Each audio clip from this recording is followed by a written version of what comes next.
Hello, welcome to Technique Tuesday by Crafted in His Image.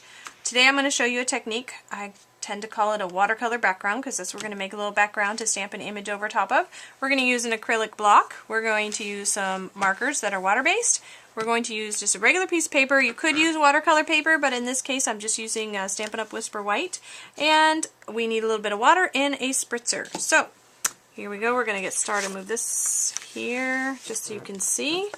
I'm going to take the lighter color yellow and make a stripe across. It doesn't have to be a stripe. You can do diagonal, you can do polka dots, you can do whatever you feel like. I know the yellow's kind of hard to see, but it's I'm just putting in some color there. Then I'm going to go with our next color here, a little bit of blue. Just fill that in that top section. And Island Indigo. Whoop, wrong end of the marker. We need the felt brush end, not the tip. There we go. Color this all in. Doesn't have to be perfect. Just want to get some color on there. Now what I'm going to do is move that out of the way. Going to use our watercolor spritzer and spritz some water.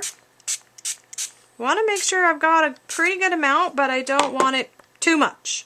And I'll show you one that I did have not enough on in a minute.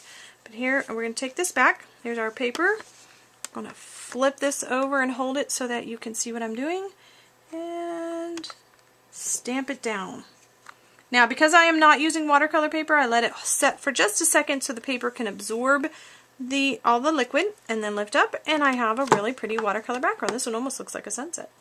Now I'm going to stamp a flower on there, and I don't want the stem to come down below, so I'm just going to put a scrap piece of paper. You could use a post-it note to actually really kind of hold it there, but I don't have any right now.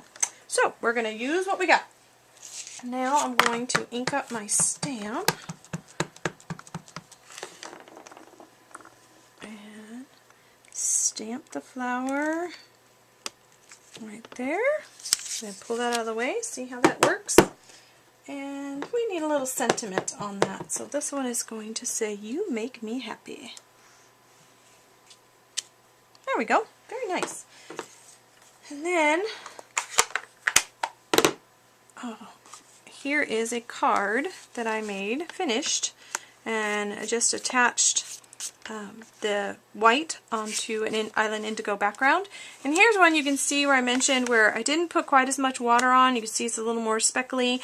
Either way, they both work. It's just a different look to it. This one looks more of a watercolor, and this is just a cool texture. I like it. So here you have, easy peasy. Hope you have enjoyed this technique, and until next time, blessings!